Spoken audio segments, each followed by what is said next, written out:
الله عدد ما خلق الله سبحان الله عدد ما خلق الله يا الله يا رحمن يا رحيم ارحمنا يا الله يا رحمن رحيم ارحمنا يا الله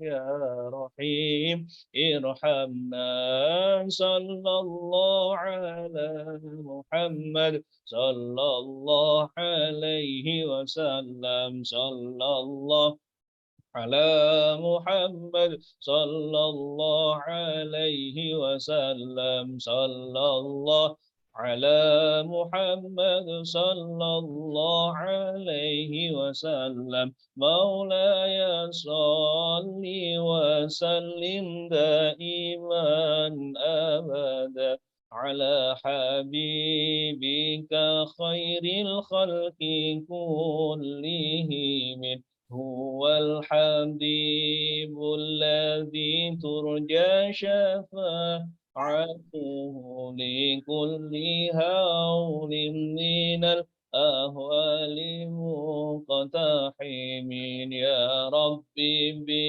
بالمصطفى بلغ مقاصدنا واغفر لنا ما مضى يا واسع الكرم صلي وسلم دائما على أحمد صلي وسلم دائما على أحمد والآل والأصحاب من قد وحدا والآل والأصحاب من قد وحدا يا الله بها يا الله بها يا الله بحسن الخاتمة يا الله بها يا الله بها يا الله حسن الخاتمة يا الله بها يا الله بها يا الله بحسن الخاتمة اللهم صل على حبيبك سيدنا محمد وعلى آله وصحبه وبارك وسلم أجمعين غفر الله لنا ولهم الفاتحة.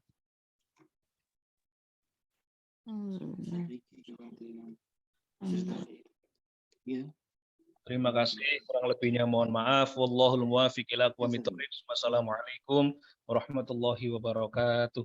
Waalaikumsalam warahmatullahi wabarakatuh. Terima kasih kepada Bapak Rizal Arif sudah bersedia untuk memimpin tahlil pada malam hari ini. Selanjutnya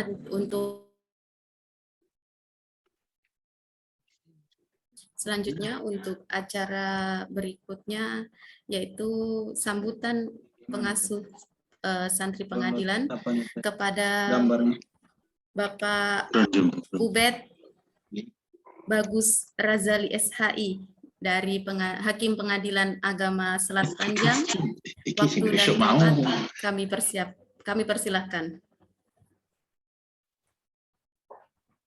Assalamualaikum warahmatullahi wabarakatuh. Waalaikumsalam warahmatullahi wabarakatuh. Alhamdulillah nahmadu wa nasta'inu wa astaghfiruh wa na'udzu billahi min syururi anfusina wa min sayyiati a'malina may yahdihillahu fala mudilla lahu wa man yudlil fala hadiyalah. Asyhadu an la ilaha illallah wa asyhadu anna Muhammadar Rasulullah. Allahumma shalli ala sayyidina Muhammad wa ala ali sayyidina Muhammad. Amma ba'du. Yang kami muliakan ayahanda, orang tua kita, Bapak Dr. Haji Yasardin, Sarjana Hukum Magister Humaniora, Bapak Kasubdit, para ketua pengadilan, dan juga wakil ketua pengadilan, para hakim tinggi yang telah hadir dalam kegiatan ngaji hukum santri pengadilan pada malam hari ini. Alhamdulillah kita masih diberikan rahmat, hidayah oleh Allah sehingga dapat berkumpul, bermuwajahah dalam kegiatan ilmiah yang insya Allah penuh berkah, manfaat untuk kita semua. Salawat teriring salam semoga tetap tercurahkan kepada baginda besar Nabi Muhammad SAW yang telah membimbing kita keluar dari jalan kegelapan menuju jalan yang terang benderang. Bapak Ibu ngaji hukum santri pengadilan, sedikit kami menyampaikan apa sih santri pengadilan ini. Santri pengadilan ini tidak lain adalah wadah komunikasi dan silaturahmi bagi hakim-hakim angkatan 8 untuk terus belajar, menggali hal-hal yang baru dalam rangka meningkatkan keilmuan dan integritas kami sebagai hakim-hakim baru dalam meneladani perjuangan para pendahulu kita. Dan santri pengadilan ini diinisiasi oleh teman-teman hakim angkatan 8 yang merupakan mayoritas alumni pondok pesantren, sehingga kegiatan ini kita buka dengan rutinitas amaliyah ibadah yang biasa kita laksanakan di pondok pesantren. Karena bagaimanapun juga hakim pengadilan agama ini memiliki prinsip sebagai ulama di mata masyarakat dan hakim di mata hukum. Sehingga atas dasar itulah kami tetap berkomitmen untuk melaksanakan amalia-amalia yang menjadi rutinitas-rutinitas kami ketika di pondok pesantren di pondok pesantren dulu. Untuk itu Bapak Ibu, alhamdulillah tepat 1 bulan yang lalu pada tanggal 15 hingga 17 November 2022 dalam Munas IKAHI yang ke-20, ayahanda kita, Bapak Dr. Yasardin, terpilih sebagai Ketua Umum Pimpinan Pusat IKAHI.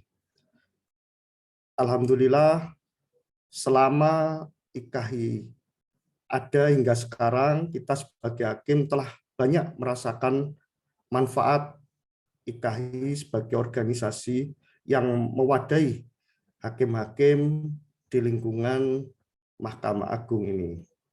Kita tahu program pencegahan COVID yang dilakukan oleh IKAHI telah memberikan banyak manfaat, program-program kemanusiaan, bantuan bencana alam, termasuk bantuan santunan bagi hakim-hakim dan juga keluarga hakim-hakim yang gugur ketika COVID dan sebagainya, itu juga sangat bermanfaat dan dapat kita rasakan langsung hingga saat ini. Selain itu, banyak sekali program-program IKAHI yang perlu kita apresiasi, termasuk lomba-lomba, termasuk yang terakhir kemarin adalah lomba batik, di mana rekan kita ini yang selaku host, Mbak Anissa Pratiwi ini menjadi satu-satunya pemenang dalam lomba batik dari lingkungan Mahkamah Agung sebagai juara 3. Nah, mudah-mudahan nanti ada terobosan dari IKAHI, khususnya yang mulia Ayahanda Dr. Yasardin, berkenan katakan mungkin membuat kebijakan pengadaan seragam IKAHI melalui batik yang sudah didesain oleh rekan kita ini, Pak. Mungkin seperti itu. Meski demikian, Bapak Ibu, kita tahu peluang dan tantangan IKAHI ke depan juga sangat berat. Beberapa teman-teman hakim di daerah banyak mengalami kekerasan ketika menyidangkan perkara. mengalami intimidasi dan sebagainya, sehingga undang-undang contempt of court masih menjadi hal yang perlu kita dorong. Selain itu juga penegasan status hakim sebagai pejabat negara dalam RUU Jabatan Hakim ini menjadi tantangan bagi kita selaku hakim-hakim di lingkungan Mahkamah Agung untuk mensupport kebijakan-kebijakan IKAI yang nantinya akan membawa kebaikan bagi kita bersama. Kami sebagai hakim-hakim di garda terdepan di lingkungan peradilan tingkat pertama, baik di lingkungan pengadilan agama, pengadilan negeri, pengadilan tun, dan juga militer, saya yakin kita semua memiliki komitmen yang sama untuk memberikan yang terbaik, termasuk melaksanakan program-program yang nanti akan dijalankan oleh Yang Mulia selaku Ketua Umum Pimpinan Pusat IKAI. Terima kasih kami sampaikan kepada semua partisipan yang sudah hadir. Mohon maaf tidak bisa kami sebutkan satu persatu, dan kami juga mohon maaf apabila di dalam penyampaian dan pelaksanaan kegiatan ini ada yang kurang berkenan di hati Bapak Ibu semuanya. Mungkin itu saja yang dapat kami sampaikan. Terima kasih. Wabillahi taufik wal hidayah. Wassalamualaikum warahmatullahi wabarakatuh.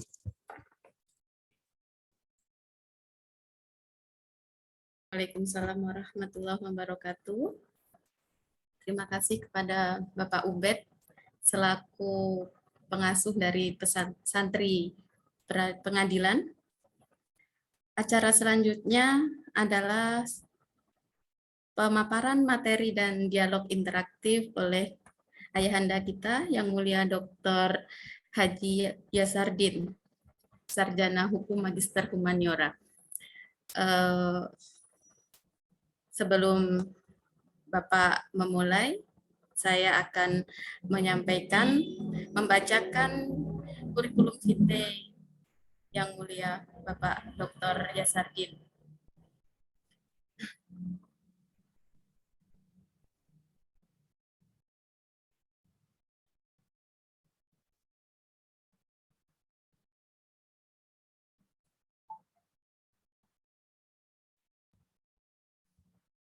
Baik, resume dari Bapak Dr. Yasardin, Hakim Agung Mahkamah Agung Republik Indonesia, lahir pada tanggal 10 November 1959 di Desa Padang Lemban, Padang Guci, Kabupaten Kaur, Bengkulu. Beliau juga sekaligus suami dari Ibu Dr. Anda Ernida Basri SHMH yang hari ini juga di tengah kesibukannya masih menyempatkan untuk bergabung di acara malam hari ini. Untuk pendidikan, Sekolah Dasar Negeri Bengkulu, Madrasah Sanawiyah Pondok Pesantren Pancasila Bengkulu, Madrasah Aliyah Pondok Pesantren Pancasila Bengkulu, Fakultas Syariah IAIN Syarif Hidayatullah Jakarta, Fakultas Hukum Universitas Mahendra Data Bali, kemudian Ilmu Hukum Pascasarjana Universitas Tarumanegara Jakarta, Ilmu Hukum Pascasarjana Universitas Islam Bandung Unisba. Untuk pengalaman mengajar, pengajar pada Pusat Pendidikan dan Pelatihan Mahkamah Agung Republik Indonesia pada tahun 2009 sampai sekarang. Dosen tidak tetap pada Universitas Muhammadiyah Tangerang 2016 sampai dengan sekarang. Dosen tidak tetap pada Universitas Islam Negeri Syarif Hidayatullah Jakarta 2015 sampai dengan sekarang. Dosen tidak tetap pada Universitas Jayabaya Jakarta 2020 sampai dengan sekarang. Untuk karya tulis, problem hukum penggabungan perkara pada pengadilan agama, isu problem on civil court procedure, dan selanjutnya untuk karir,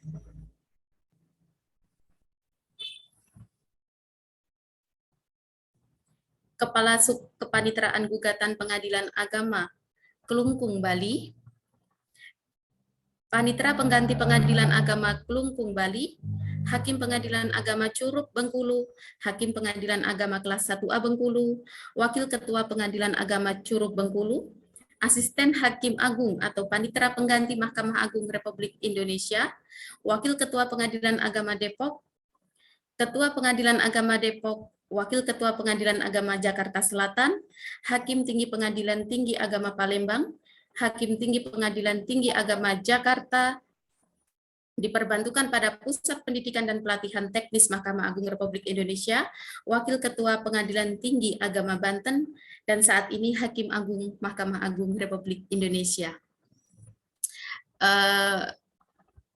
Itu profil singkat dari Dokter Yang Mulia Dr. Yasardin, dan saya sampaikan terima kasih atas waktu dan kesediaannya kepada Yang Mulia di tengah kesibukan penyelesaian perkara akhir tahun, masih berkenan untuk memberikan arahan bimbingan kepada kita semua. Untuk waktu dan tempat, saya persilahkan.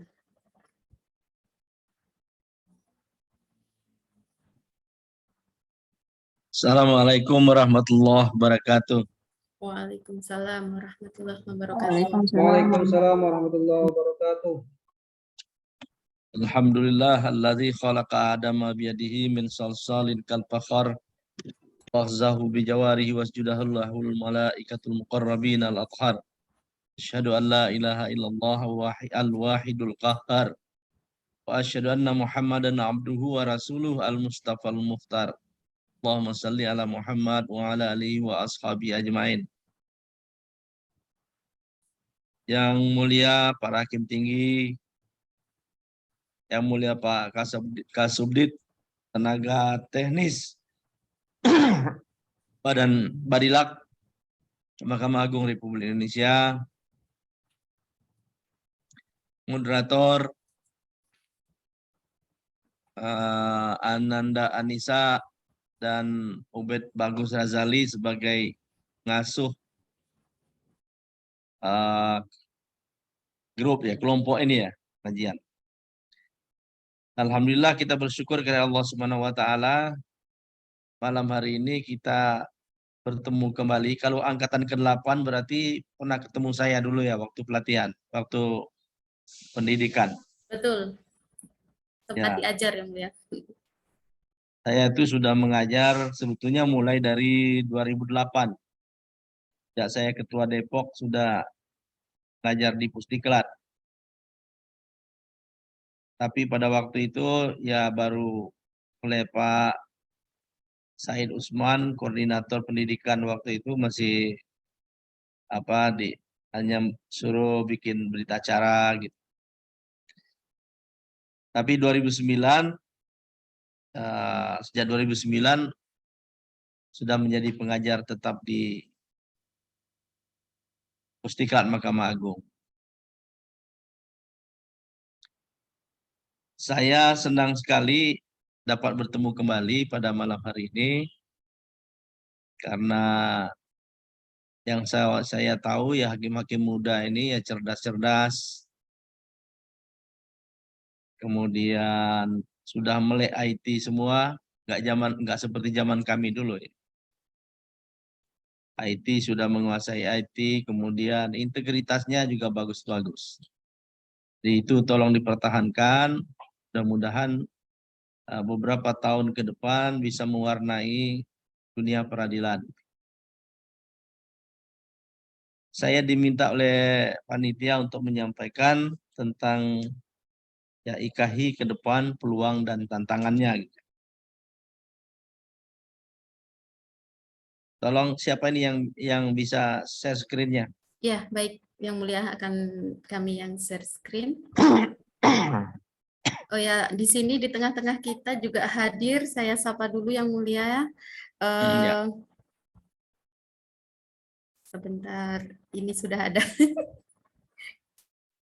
Kepada Bapak Dr. Ilman Hashim, Hakim Justisial, kebetulan juga asisten yang mulia. Kemudian Ibu Dr. Ernida Basri, dan Bapak Bakti Ritonga, Hakim Tinggi MS Aceh. Selamat bergabung. Selanjutnya, share screen.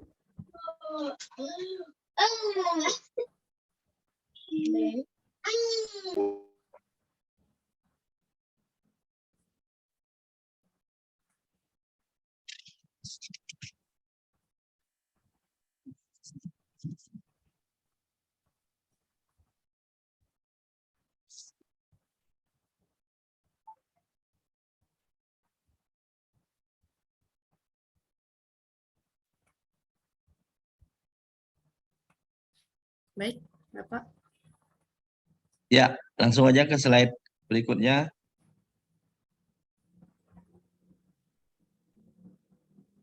Ya, ini sebagaimana kita ketahui bahwa IKHI adalah satu-satunya organisasi profesi hakim pada Mahkamah Agung Republik Indonesia dan badan peradilan di bawahnya. Jadi tidak ada organisasi yang lain.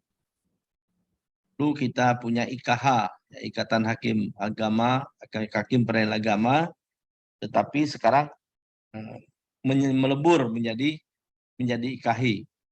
Jadi tidak ada ikatan hakim itu ada 2 atau 3 atau seterusnya, tetapi adalah ikatan hakim satu-satunya adalah IKHI. Lanjut. Tujuan berdirinya IKHI itu dapat kita lihat dari burem ya.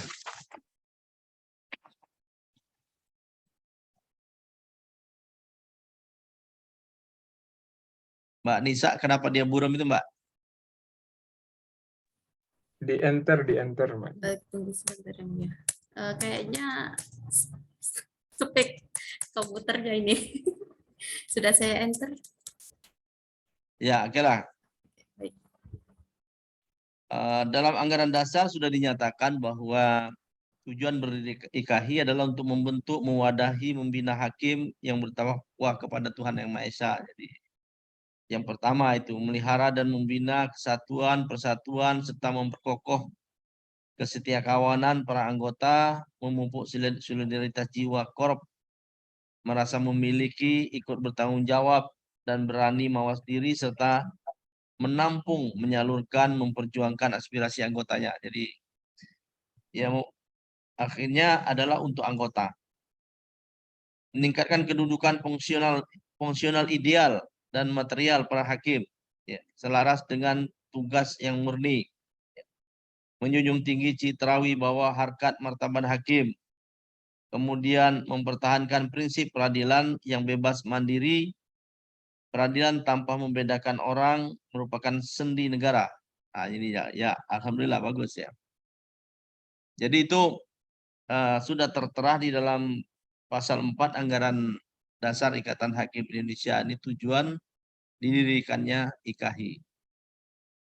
Untuk pertama adalah untuk sebagai wadah, mewadahi pembinaan hakim, ya baik pembinaan kepada Tuhan Yang Maha Esa maupun pembinaan profesionalitas hakim. Lanjut. Yang diharapkan setelah itu ada IKHI ini berperan untuk atau sebagai organisasi perjuangan. Jadi organisasi kita ini adalah organisasi perjuangan dan advokasi bagi hakim Indonesia dalam rangka mewujudkan keadilan dan independensi kekuasaan kehakiman. Di organisasi IKHI itu adalah organisasi perjuangan. Apa yang kita perjuangkan? Yang pertama adalah keadilan, wujudkan keadilan dan independensi kekuasaan kehakiman. Karena tanpa independensi hakim itu atau kekuasaan kehakiman, maka keadilan itu tidak akan terwujud, ya. Jadi independensi itu adalah azas internasional. Ada beberapa kovenan-kovenan yang merupakan kesepakatan beberapa negara tentang independensi hakim. Jadi pentingnya independensi hakim, di mana hakim tidak boleh dipengaruhi baik secara internal maupun secara eksternal, ya, atau kekuatan ekstrajudisial tidak boleh mempengaruhi seorang hakim. Lanjut. Keanggotaan. Ya, hakim itu ada anggota biasa, anggota luar biasa, anggota kehormatan. Ya. Anggota biasa itu ya seperti kita hakim-hakim yang sedang bertugas ini di 4 lingkungan peradilan, ditambah dengan hakim ad hoc, hakim pajak, ya, hakim yang bertugas pada institusi lain. Dulu ada hakim-hakim kita yang bertugas di beberapa tempat, misalnya di Kementerian Kehakiman, ada yang bertugas di instansi-instansi lain. Lanjut. Karena ini sebagai pengantar aja, jadi kita agak cepat ya Bapak ya. Kemudian ada anggota luar biasa, ya, yaitu yang sudah diberhentikan dengan hormat, kemudian oleh PPIKHI karena jasa-jasanya diangkat menjadi anggota luar biasa. Dan anggota kehormatan, yaitu terdiri dari ya anggota sebagaimana ayat 1 dan 2 yang diangkat oleh pengurus PPKHI karena jasa-jasanya luar biasa kepada IKHI. Lanjut. Di dalam kepengurusan IKHI itu ada komisi-komisi ya, ada komisi organisasi. Sebelumnya saya sampaikan dulu, jadi dalam Munas kemarin ada ketua terpilih. Jadi ketua yang mendapatkan suara terbanyak adalah otomatis menjadi ketua umum. Ya, ketua umum terpilih. Kemudian ketua umum terpilih adalah merupakan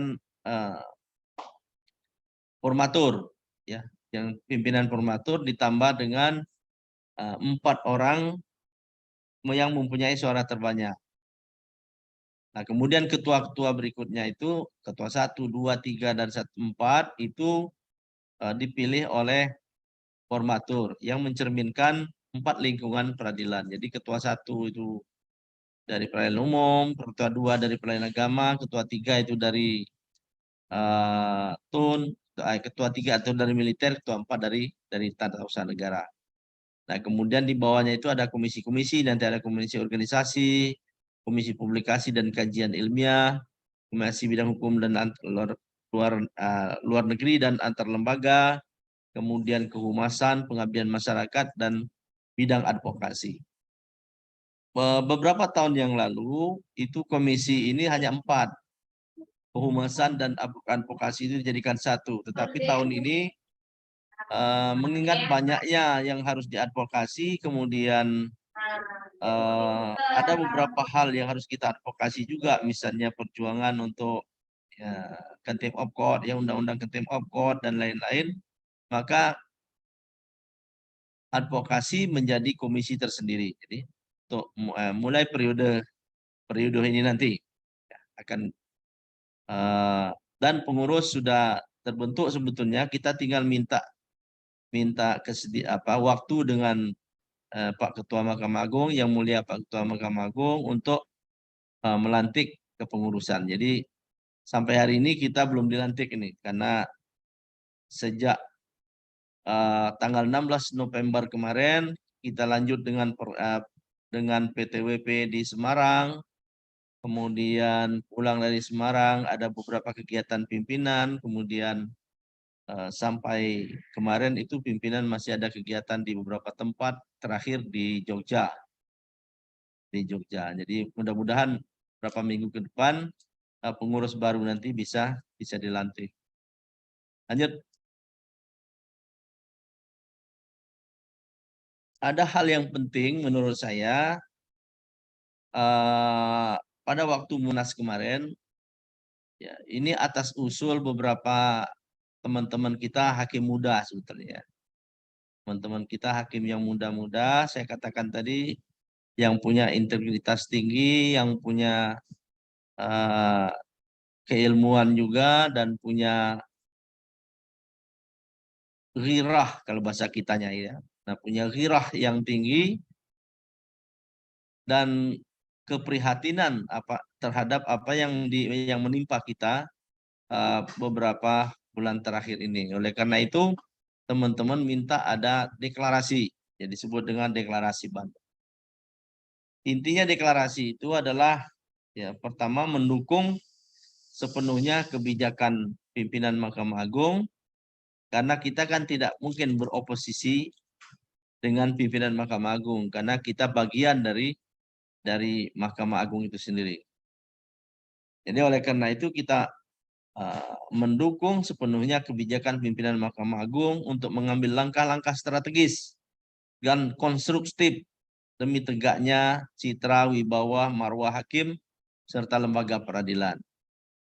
Yang kedua, menyerukan kepada seluruh hakim Indonesia untuk tetap berkomitmen menjaga integritas, independen, profesionalitas, ya, harkat dan martabat hakim serta lembaga peradilan. Nah, ini integritas kita sekarang sedang diuji. Ya. Integritas kita sekarang sedang diuji. Ya, sejauh mana integritas hakim-hakim Indonesia, ya kita ini, dan martabat dan marwah hakim itu ya tergantung pada integritas kita. Kalau integritas kita rendah, maka ya marwah dan martabat hakim Indonesia di mata publik akan selalu rendah. Tapi kalau kita menegakkan integritas, kemudian profesionalitas, ya, kemudian independensi itu penting karena itu merupakan kesepakatan internasional di mana-manapun di setiap negara hakim itu harus independen. Nah, itulah kenapa kemarin timbul deklarasi Bandung itu, ya. Dan pada waktu menjelang acara penutupan, saya diminta oleh teman-teman untuk membacakan deklarasi ini. Kemudian saya pamit pada pimpinan Mahkamah Agung, bagaimana Pak kalau kita atas permintaan teman-teman dan sebagian besar peserta Munas agar ada deklarasi yang kita sebut dengan deklarasi Bandung yang isinya begini-begini dan mereka setuju atau setelah tahu bunyinya bagaimana lalu mereka menyetujui, ya pimpinan menyetujui lalu kita laksanakan. Jadi itulah kenapa mungkin saudara yang tidak ikut kemarin pada waktu Munas mendengar ada deklarasi Bandung. Lanjut.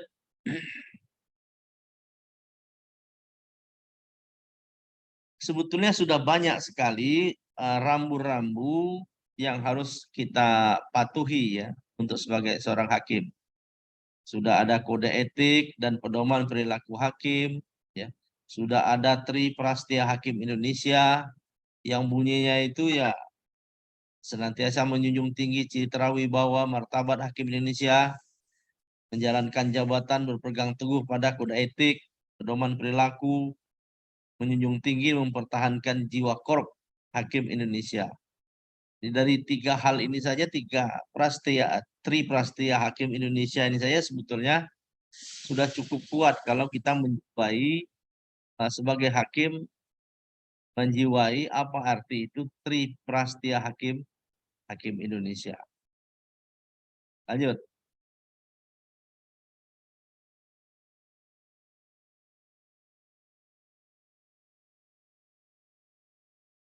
Nah, ini kita sudah punya Tri Prastia, punya kode etik dan pedoman perilaku hakim, ya, punya badan pengawasan, ada komisi judisial dan lain sebagainya. Lalu dulu sebelum Mahkamah Agung dan Badan Peradilan mendapat musibah seperti sekarang ini, ada survei, ya, survei yang dilakukan oleh KPK. Survei itu penilaian tentang integritas. Ada beberapa lembaga tinggi negara yang disurvei. Mahkamah Agung, Mahkamah Konstitusi, Kejaksaan, dan Komisi Yudisial. Hasil survei itu menunjukkan bahwa Mahkamah Agung mempunyai nilai yang tertinggi, yaitu 82,72%. Ya. Mahkamah Konstitusi saja itu 81,96%, di bawah sedikit Mahkamah Agung. Kemudian di bawah sedikit lagi itu Komisi Yudisial 81,06%. Ya. Kemudian Kejaksaan Agung 80,86. Jadi Mahkamah Agung sebetulnya dan peradilan di bawahnya mempunyai nilai integritas yang tertinggi di antara lembaga negara yang lain, ya, yang berhubungan dengan agung. Lanjut.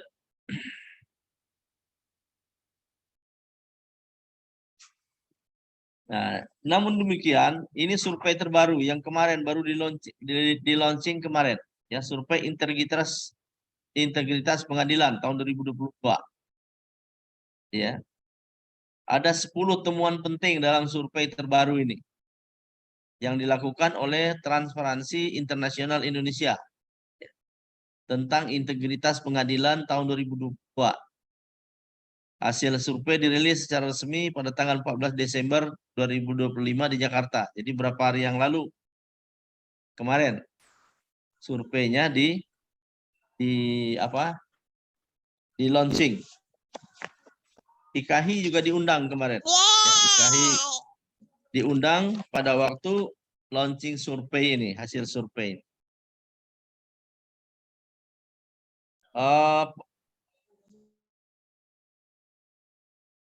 Saudara bisa lihat di situ.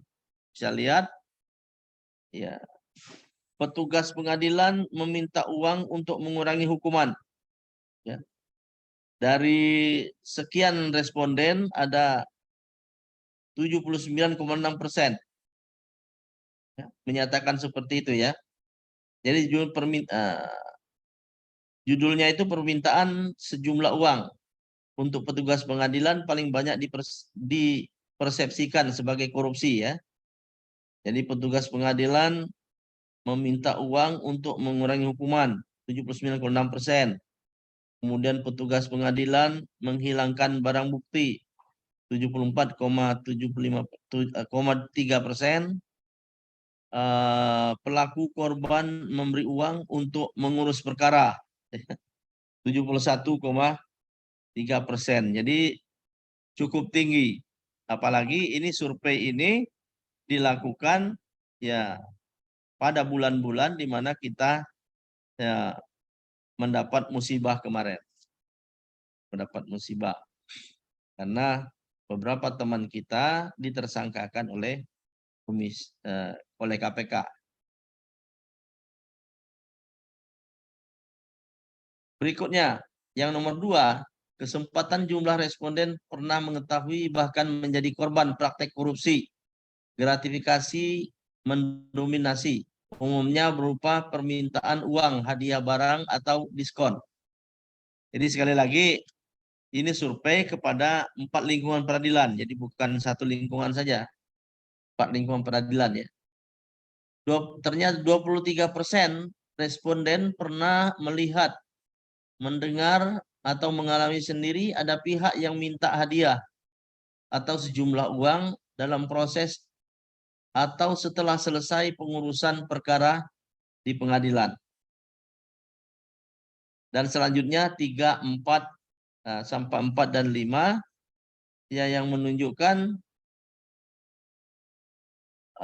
angka-angka yang cukup menyedihkan sebetulnya, ya, cukup menyedihkan. Tapi ini adalah survei integritas Transparansi Indonesia, Transparansi Internasional Indonesia. Ya. Kita tidak ingin mempertahankan atau membantah hasil survei ini, tetapi inilah gambaran kita sekarang. Gambaran kita yang ada sekarang ini. Lanjut. Ya, lanjutkan aja. Kalau kita batas 1 sampai 10, habis waktu nanti. Tapi yang jelas 1 sampai 10 itu, ya, nilainya, ya, cukup menyedihkan. Tetapi dalam kondisi yang seperti ini, sebetulnya masih ada beberapa peluang kita, ya, banyak peluang kita. Ya. Pertama, survei integritas KPK masih cukup tinggi, ya, masih cukup tinggi. Katakanlah sekarang agak menurun, ya, agak menurun.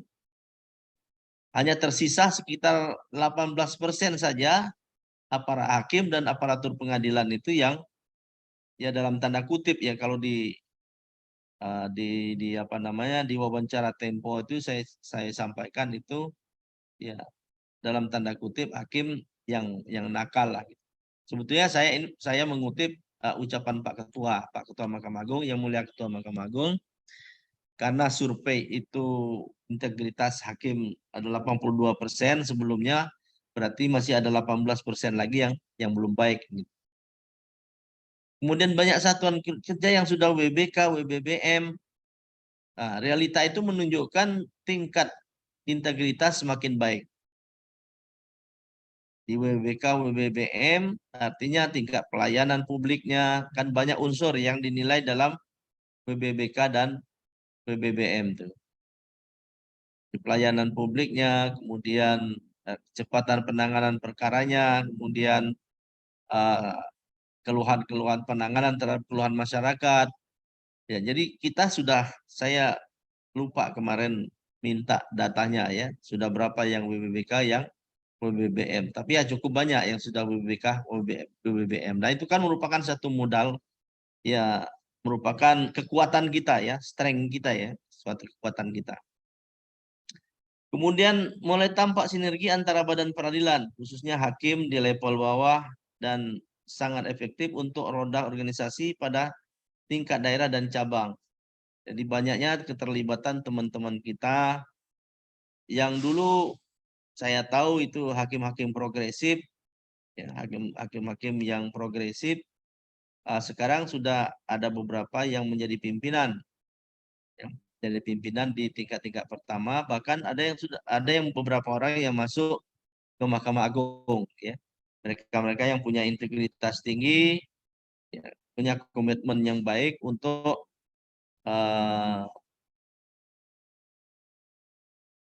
mempertahan atau memperbaiki integritas dunia peradilan. Nah, itu merupakan satu modal besar, modal dasar kita ya. Kemudian banyak hakim muda potensial. Ya, keadaan ini sangat baik dalam menunjang kinerja.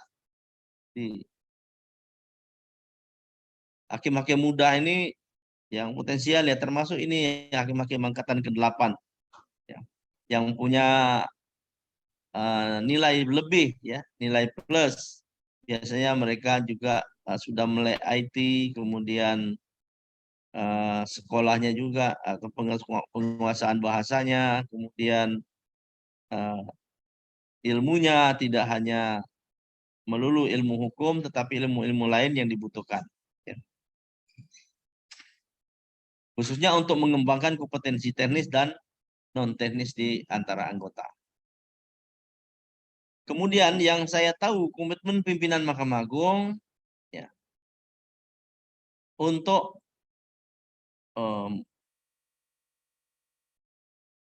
menaikkan katakanlah atau untuk mengembalikan kepercayaan publik.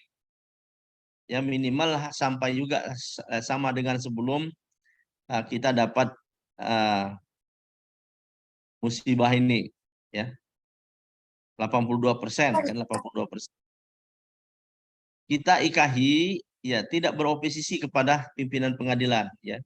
Justru memberikan sinergi atau bersinergi dan memberikan masukan-masukan kepada pimpinan pengadilan, tapi pimpinan Mahkamah Agung untuk memperbaiki atau dalam rangka meningkatkan kepercayaan publik terutama kepada Mahkamah Agung itu sendiri.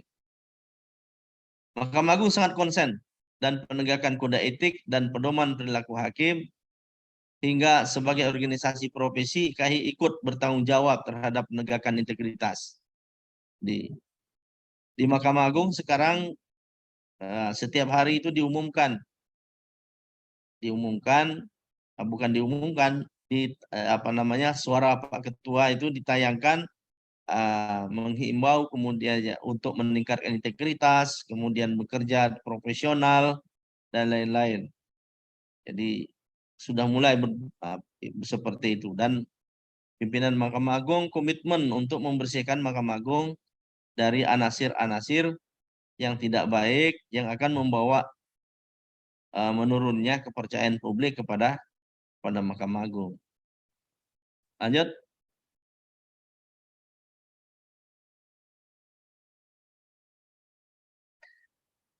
Nah, ini tantangan kita berat, ya. Tantangan kita ke depan berat. Saya katakan tadi, ya, terutama ya saya terpilih sebagai ketua umum IKAHI dalam kondisi yang Mahkamah Agung tidak baik-baik saja, tidak baik-baik saja, tetapi ya dengan bekerja bersama-sama, berjuang bersama-sama anggota IKAHI, insya Allah itu bisa kita atasi pada saatnya. Yang pertama sekali ya membangun integritas yang meskipun saya katakan tadi 80% hanya 18 sekitar 18%, tetapi satu saja terkena OTT yang 18% ini ya, 1-2 yang terkena OTT ya sudah anjlok kepercayaan publik kepada kita, kepada dunia peradilan. Oleh karena itu membangun integritas itu memang tidak mudah. Tidak mudah karena meskipun jumlahnya sedikit tadi, katakanlah kita ini ada 8.000 hakim Indonesia. Kalau katakanlah tadi sudah 82% integritasnya bagus, berarti kan tinggal 18% lagi, tetapi 18% itu juga tidak mudah. Kemudian IKAHI akan berkomitmen untuk bekerja sama dengan instansi-instansi lain. Ya. Kita sudah kerjasama IKAHI periode yang lalu itu kerjasama dengan Kemendikbud, sedang on progress untuk menjalin kerjasama dengan BPJS. Ya, kita memperjuangkan teman-teman kita di daerah itu bagaimana sebagai anggota BPJS tetapi tidak sama dengan yang lainnya. Gitu. Kemudian membangun relasi yang kuat antara PP, PD, dan PC. Jadi pengurus pusat, pengurus daerah, dan pengurus cabang. Menguatkan kedudukan pengurus daerah, pengurus cabang, tidak lagi persatker, tapi per daerah atau per cabang. Jadi amanat Munas kemarin itu ya agar pengurus daerah, pengurus cabang itu jadi satu, semua lingkungan peradilan satu pengurusnya. Jadi tidak lagi terpisah-pisah. Kemudian mengembangkan kompetensi anggota teknis dan non teknis. Jadi IKAHI memang tidak punya balitbang, tidak punya diklat, tetapi Mahkamah Agung kan punya. Oleh karena itu kita mendorong supaya kompetensi anggota ini, anggota IKAHI nanti baik teknis maupun non teknis selalu ditingkatkan. Saya pernah belajar di Jepang, saya pernah belajar di Australia, di mana hakim-hakim di sana itu secara periodik ada pendidikan-pendidikan. Kita memang ada continuing justice education. Ya konsepnya sudah bagus, tetapi karena mungkin beberapa alasan ternyata tidak jalan sebagaimana mestinya.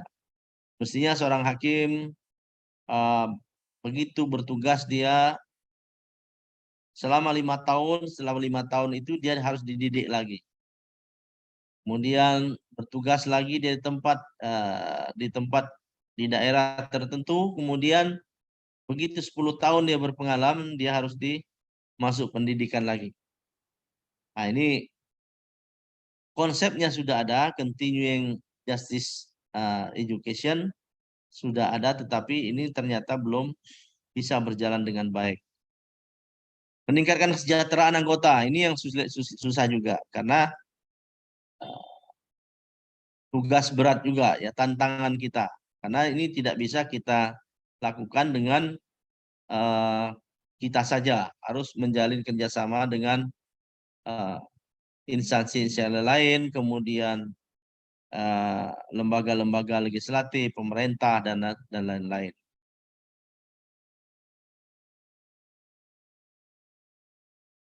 Menggiatkan kepedulian dengan kegiatan sosial. Nah, ini sudah berjalan. Terakhir kita di Cianjur ya. Kalau ada teman-teman yang di Cianjur, mungkin kemarin kita berkunjung ke Cianjur untuk melihat kawan-kawan kita menurunkan satgas, membuat satgas, ada trauma healing, ada pengobatan,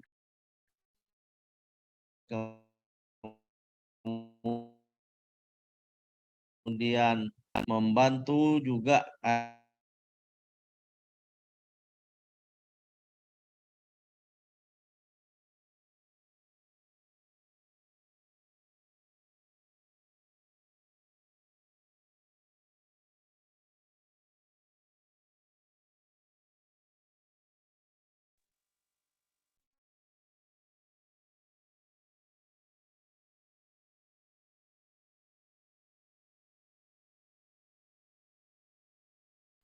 Sepertinya terputus suaranya Yang Mulia.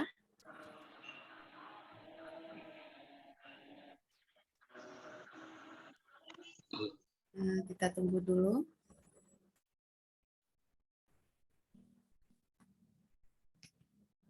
maaf terputus tadi. Ya.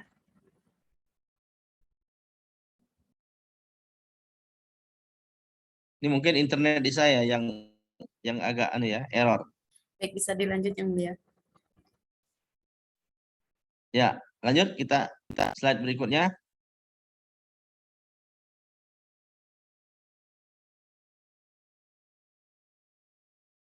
Slide berikutnya Mbak Nisa. Nah, ada beberapa harapan teman-teman kita ya, teman-teman kita di daerah. Kebetulan sebelum Munas kemarin PPIKHI minta saran-saran dan pendapat kepada PC, PD, pengurus daerah dan pengurus cabang. Kemudian ada juga yang usul-usul perorangan, ya, usul-usul perorangan. Di antaranya itu adalah pengelolaan DSH, ya. Baik yang transparan, pengelolaan MES IKHI juga seperti itu.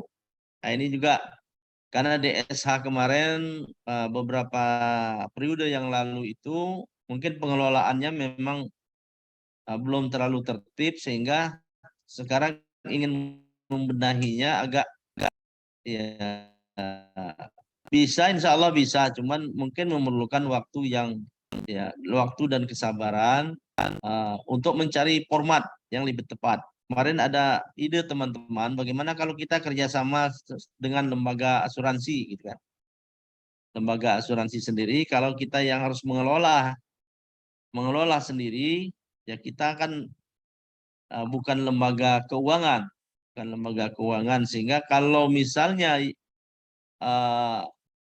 yayasan dana sosial hakim itu tidak dikelola dengan baik, hanya menerima iuran dari anggota, kemudian dikeluarkan santunan, itu akan selalu tekor.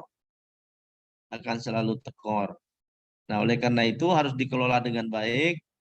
Ya, mungkin ke depan akan kita cari jalan bagaimana kalau kerjasama dengan orang dengan lembaga lain. Begitu juga dengan MES IKHI. Ya, MES IKHI yang sudah kita beli mahal-mahal tetapi tidak termanfaatkan dengan baik, dan sekarang kondisinya cukup memprihatinkan, mungkin memerlukan dana yang cukup banyak untuk rehab, untuk perbaikan dan lain-lain. Memperjuangkan kesejahteraan anggota melalui perbaikan gaji, MOU dengan Polri dan keamanan dan tentang kendaraan dinas. Jadi ini harapan teman-teman kita di daerah, ya. Bayaran iuran dengan auto debit atau virtual account. Jadi virtual account sebetulnya sudah, ya. Pembayaran iuran dengan virtual account, tapi memang belum semua memakai virtual account. Ya, cepat tanggap ketika anggota mendapatkan masalah. Jadi ini Nah, ini juga yang jadi tantangan kita. Misalnya ada seperti kemarin Yang Mulia Pak Ghazalbah itu dipanggil KPK kemudian langsung ditahan. Secara moral IKHI harus mendorong atau membesarkan hati beliau, tetapi kan IKHI tidak bisa masuk lebih dalam. Misalnya untuk menjadi penasihat hukum atau untuk menjadi pendamping di dalam pemeriksaan-pemeriksaan, kan kita tidak bisa masuk seperti itu. Dan sekarang kita juga diminta untuk melakukan peran-peran tertentu apabila ada teman-teman kita ada masalah hukum. Nah, beda halnya misalnya kalau di MKH ya, kalau di MKH itu bisa kita menjadi pendamping hakim-hakim kita atau anggota-anggota IKHI kita khusus di bidang advokasi dapat bisa mendampingi. Mendorong percepatan pengesahan RU Contempt of Court. Nah, ini yang juga tugas berat ya. RUU jabatan hakim. Ya, karena ini menyangkut banyak hal dan hal-hal yang politis, ya, banyak hal yang politis. LKI menawarkan konsep MA agar proses mutasi lebih manusiawi. Ya, ini ya tentu kita bersinergi ya dengan pimpinan Mahkamah Agung dan memberikan masukan-masukan, keluhan anggota kita yang misalnya mendapat ketidakadilan ketika mutasi. Nah, ini kebetulan nih Pak Dr. Sultan ada di sini. Mungkin beliau bisa menyampaikan nanti strategi-strateginya itu bagaimana nanti. Nah, kemudian PPIKHI berperan aktif dalam proses TPM. Ya, jadi selama ini memang Ketua IKHI masuk dalam TPM. Tapi IKHI masuk di dalam sidang TPM ya, rapat-rapat TPM. Lanjut Mbak Nisa. Habis ternyata ya. Itu tadi yang ya baik tantangan maupun peluang-peluang. Ya, mudah-mudahan mengurus IKHI nanti sudah dilantik ini nanti bisa mulai melaksanakan amanat Munas, mengkonkretisasi program-program kerja biar lebih konkret lagi. Munas kemarin sudah mengamanatkan sebelum program kerja untuk 3 tahun ke depan. Tapi itu tentu perlu langkah-langkah konkret untuk mewujudkan program kerja yang sudah diamanatkan tersebut. Insya Allah dalam waktu dekat kita akan mengadakan pertemuan-pertemuan untuk mengkonkretkan atau membuat langkah-langkah konkret untuk melaksanakan program kerja yang merupakan amanat Munas IKHI ya. Bulan November yang lalu. Saya kira itu yang dapat saya sampaikan. Mudah-mudahan kita bisa lebih banyak ngobrol-ngobrol pada kesempatan berikutnya. Saya kembalikan ke moderator. Baik, terima kasih Yang Mulia atas paparan materinya terkait pengenalan IKHI. Selanjutnya sebelum kita memulai membacakan pertanyaan, karena banyak sekali pertanyaan yang sudah di-list dalam kolom chat, saya ingin menyapa dulu kepada para senior, Bapak Ibu Ketua maupun Wakil, baik Pengadilan Tinggi Agama maupun dari Pengadilan Agama, yang bersedia hadir juga dalam forum hari ini, Ibu Andriani, WKPTA Pontianak, Bapak Dr. Andes Zulkarnain Lubis, SHMH, Ketua AMS Sabang, Banda Aceh, Bapak Doni Dermawan, Ketua PA Lubuk Linggau, Bapak Husendra Harjo, WKPA Batang, Ibu Dewiati, WKPA Sengkang, kemudian Bapak Abu Bakar Gaid, Ketua PA Wamena, Bapak Khairazi, SHIMH, Ketua PA Kefamenanu, yang dari sore sudah cek sound. Kemudian Bapak Munawir KPA Ketapang dan Bapak Muhammad Solahuddin dari Ketua PA Lubuk Basung. Baik, Bapak Ibu sekalian, telah disampaikan pemaparan materi dari Yang Mulia Bapak Dr. Haji Yasardin SHMH, MHUM.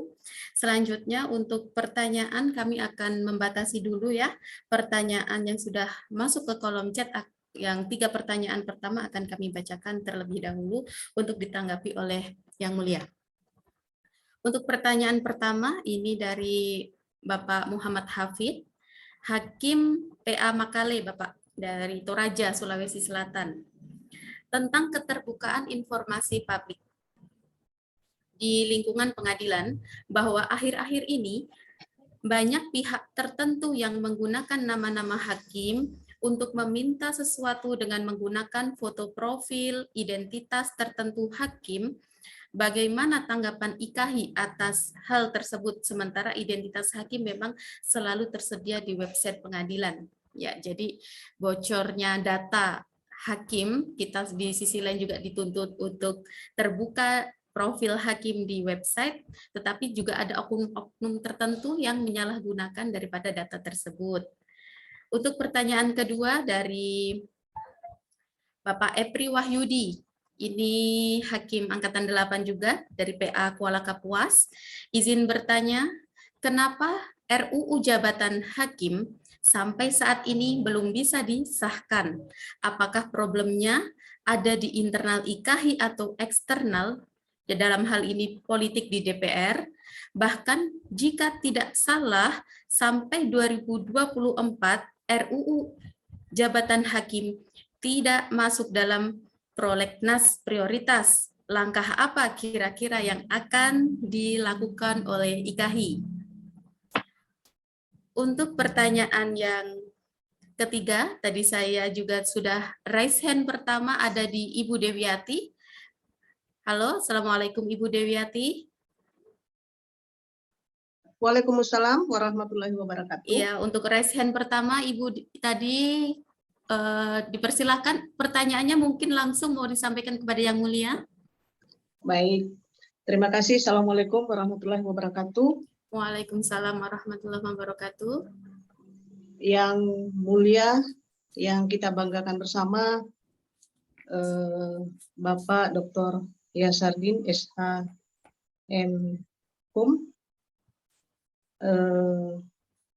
yang terhormat juga Bapak Kasubdit Mutasi Hakim yang mengikuti juga acara ini.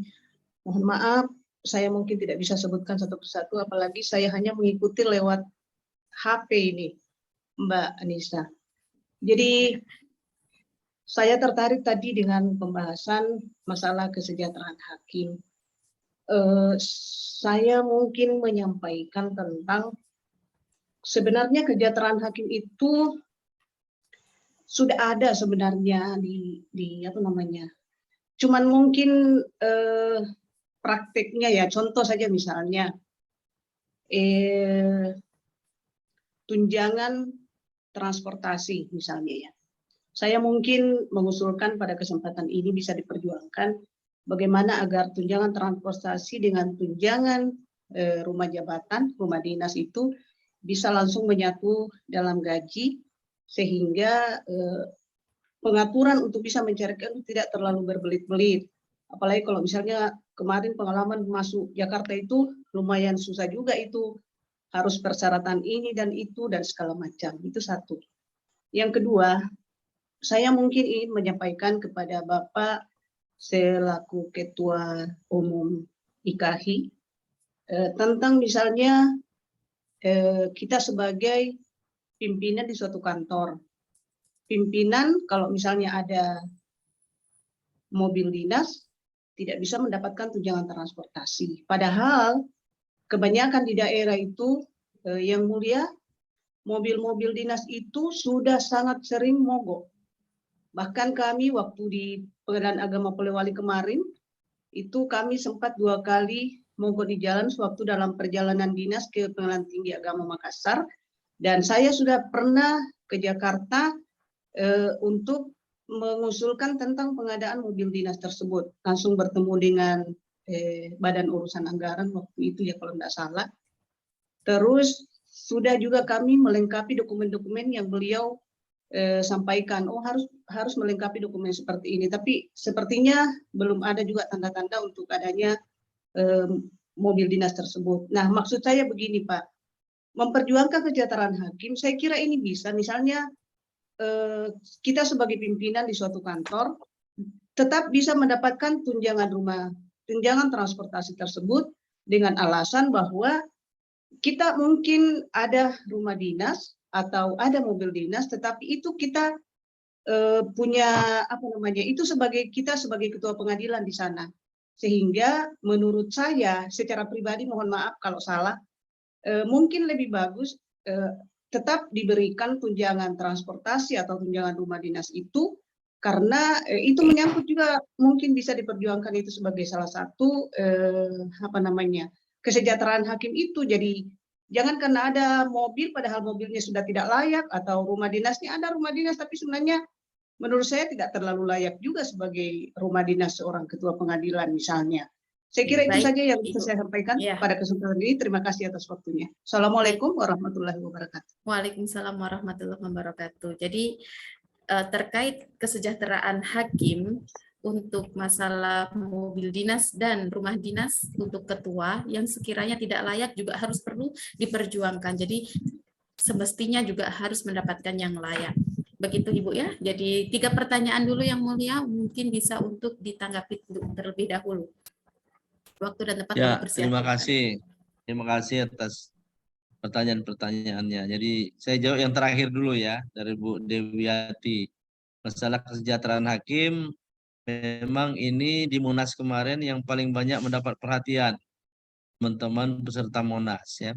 Monas agar kesejahteraan hakim ini macam-macam ya, dari rumah dinas, transportasi, kendaraan dinas dan lain-lain. Ya, hanya saja ya kita setiap tahun, kalau nggak salah setiap tahun Ikatan Hakim Indonesia (IKHI) memperjuangkan hal itu ya, melalui Pak Sekma tentunya ya, melalui Pak Sekma. Tetapi perjuangan ke Menteri Keuangannya ya, ke Menteri Keuangannya itu beberapa kali gagal karena Menteri Keuangan oke lah silakan dinaikkan ya kesejahteraan, tetapi tidak ada tambahan gelondongannya dari Menteri Keuangan. Nah, jadi ini kalau misalnya sektor-sektor ini dikurangi, ditambahkan ke sini, ya itu silakan. Itu dari Menteri Keuangannya. Nah itu yang jadi kesulitan Mahkamah Agung dalam hal ini untuk memenuhi kesejahteraan hakim, baik perumahan, tadi transportasi. Ada daerah-daerah tertentu memang uang sewa itu kurang ya, kurang. Pada umumnya kan kurang itu. Uang sewa itu 1 tahun rumah misalnya 3 juta, 4 juta, atau bahkan sampai dengan 5 juta, tetapi yang dikasih itu kan hanya 2 juta, 2,5 juta gitu kan.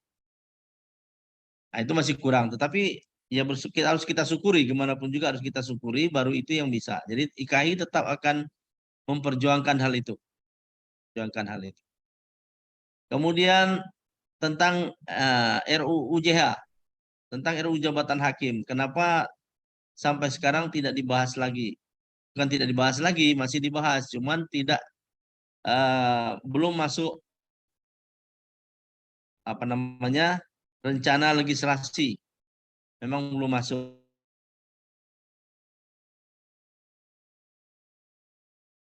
Karena ada beberapa hal diantaranya misalnya Komisi Yudisial itu tentang keuangan, kepegawaian, kemudian administrasi umum, lembaga peradilan itu diserahkan kepada Komisi Yudisial. Memang ada di dunia ini ada beberapa sistem ya, ada beberapa sistem. Ada memang one group system seperti kita sekarang. Ada juga yang sistemnya itu ada lembaga tersebut mengawal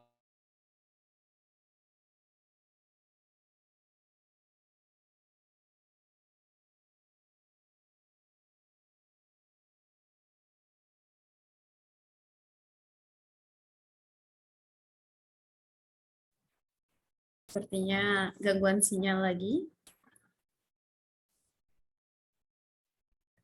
Tunggu dulu.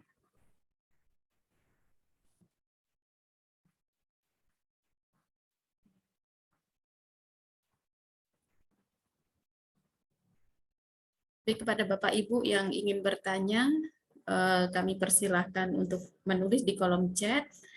Barangkali nanti waktunya masih cukup, semoga bisa Maaf, untuk terputus dijawab. lagi nih. Ya, Yang Mulia silahkan. Ya. Jadi ada beberapa pasal yang masih krusial. Jadi kita baru 2004 membuat one roof system, ya, sistem satu atap. Nah, sejarah sebelumnya itu ada sejarah buruk sebelumnya, ya. Kalau tidak, misalnya masih diatur masalah mutasi, masalah keuangan, masalah lain-lain itu diatur oleh bukan oleh lembaga yudikatif. Katakanlah misalnya oleh pemerintah kan gitu kan, oleh eksekutif.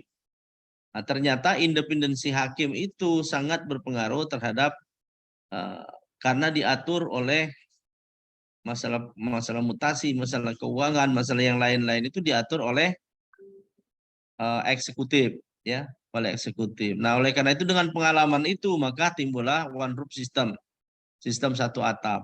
Nah, kalau kita kembali lagi kepada zaman lama, tidak kembali lagi itu, yang terancam adalah independensi hakim lagi terancam. Nah, ini memang kalau sejarah dunia kita lihat di dunia memang macam-macam sistemnya. Ada yang one roof system, ada yang beda-beda seperti kita yang lama. Nah, tetapi nampaknya kelompok-kelompok tertentu, ya terutama Komisi Yudisial, masih menghendaki administrasi, kemudian rekrutmen, kemudian keuangan itu diurus oleh Komisi Yudisial.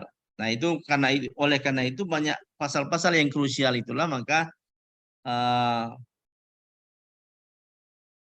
sampai sekarang belum masuk lagi kepada prolegnas, program legislasi nasional.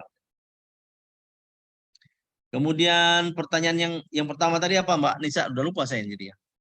Terkait data hakim yang mulia, karena dituntut dalam website profil hakim harus disebutkan, untuk itu banyak kebocoran iya. data. Ya. Ya. Memang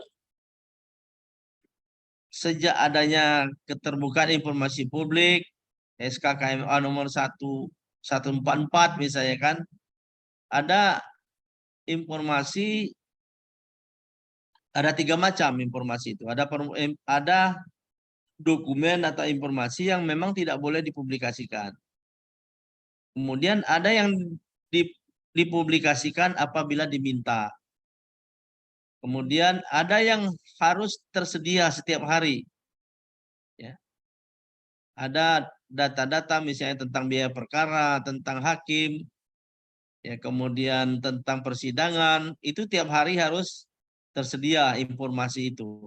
Informasi harus tersedia. Jadi termasuk data hakim itu termasuk yang harus tersedia setiap saat. Nah, memang ada efeknya dengan keterbukaan informasi ini, ya.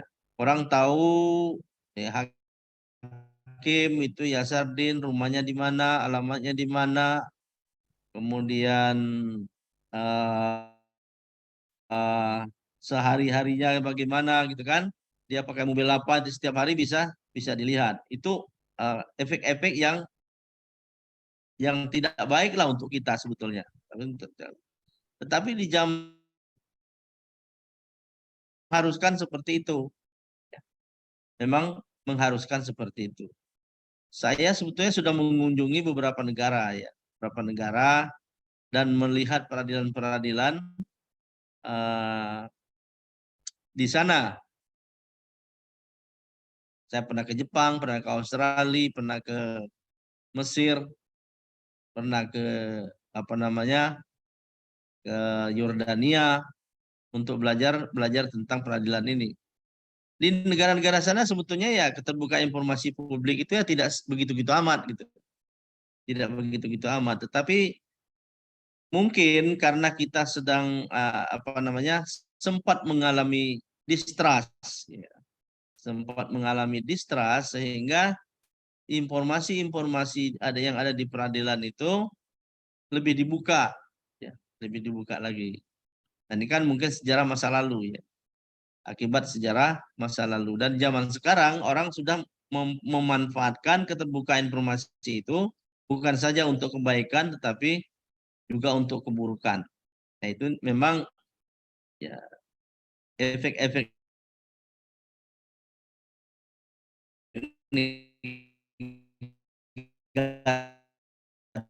negatifnya adanya keterbukaan. Penjelasan saya. Yang Mulia, ada raise hand juga ini dari Bapak Zulkarnain Lubis. Silahkan Bapak untuk dipaparkan pertanyaannya kepada Yang Mulia. Diperkenalkan dari satuan kerja mana? Assalamualaikum warahmatullahi wabarakatuh. Assalamualaikum warahmatullahi wabarakatuh. Yang mulia Bapak Yasardin, saya sangat mengapresiasi acara ini. Mudah-mudahan ini bisa terus terus berkembang semakin Amin. baik. Yang pertama, ya saya berharap seperti mungkin tadi sudah disampaikan juga ya, ada semacam kerangka acuan pembangunan SDM hakim ke depan. Hakim ke depan itu mau bagaimana sampai dalam jangka panjang, seperti apa kriteria atau SDM seperti apa yang ingin diciptakan ke depan. Karena sekarang kan dengan kondisi yang zaman yang berbeda, kemudian tatakan yang berbeda, itu hakim itu idealnya seperti apa sih? Apa semua harus doktor baru kemudian menjadi hakim yang berkualitas gitu? Contohnya aja itu, Pak. Kemudian yang kedua soal subordinatif. Saya pengalaman pribadi, Pak Yang Mulia, di acara-acara undangan misalnya wali kota, gubernur dan lain sebagainya masih sikap subordinatif kepada ketua agama itu masih kental di daerah. Ini saya berharap ada solusi bantuan dari KI agar para pemerintah kota itu tidak melakukan hal yang subordinatif. Kita jauh duduknya di pojok-pojok sana atau bahkan kadang-kadang di barisan kedua, ketiga gitu. Jadi ini di daerah masih terjadi, Pak. Jadi masih kita secara pribadi nggak punya kepentingan, tapi pada cara lembaga kita tidak sangat miris gitu diperlakukan oleh pemerintah kota maupun provinsi melakukan subordinatif terhadap kita dengan agama. Kemudian soal yang ketiga adalah soal dulu pernah dilakukan seminar namanya judulnya Well-being Justice kalau tidak salah ya. Bagaimana hakim itu ketika kerja itu merasa nyaman, kemudian kerja yang terukur sehingga memberikan dampak psikologis yang baik. Saya melihat kondisi kerja sekarang sudah overdosis menurut saya sih, sehingga menimbulkan efek-efek negatif bagi hakim sendiri. Hakim tidak punya, apalagi daerah Jawa, hakim tidak punya lagi waktu untuk belajar, tidak punya lagi waktu untuk menyumbangkan pemikiran, menyumbangkan ilmu kepada masyarakat, lebih kepada hal-hal yang sifatnya teknis, habis waktu pada hal-hal sifatnya teknis. Padahal seorang hakim itu adalah seorang profesional gitu, jadi tidak idealnya kan tidak habis waktu hal-hal yang sangat teknis.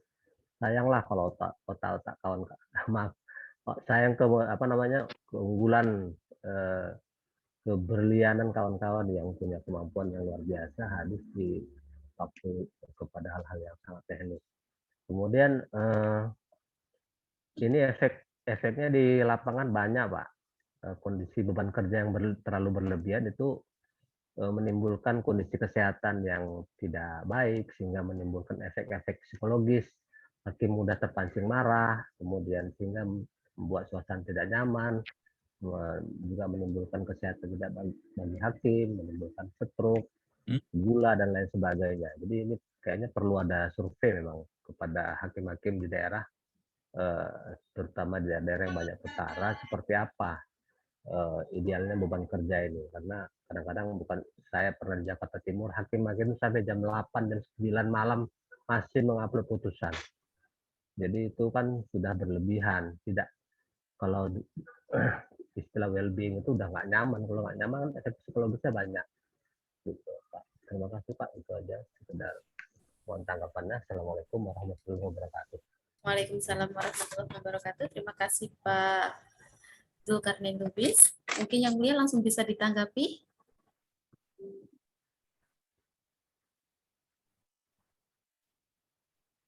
Langsung aja ya. Ya, Terima kasih silakan. Pak Zulkarnain Lubis.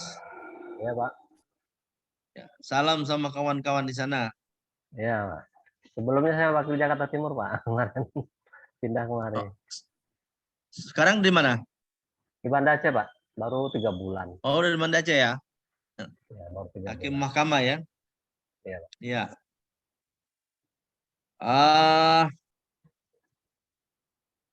Mengenai acuan pembangunan atau pembinaan hakim ke depan, sebetulnya sudah ada roadmap-nya ya. Itu Pak Sultan udah tahu tuh. Ini tidak bisa dikerjakan sendiri oleh IKHI, misalnya karena lebih banyak menyangkut kepada programnya dirjen-dirjen. Jadi sebetulnya roadmap-nya sudah ada, hakim itu akan dibawa kemana, kemudian sistem mutasinya, promosi mutasinya, kemudian sudah ada KMA tentang itu, kemudian bagaimana pendidikannya, bagaimana tentang misalnya untuk peningkatan kualitas kualitas keilmuannya hakim dengan membangun kerjasama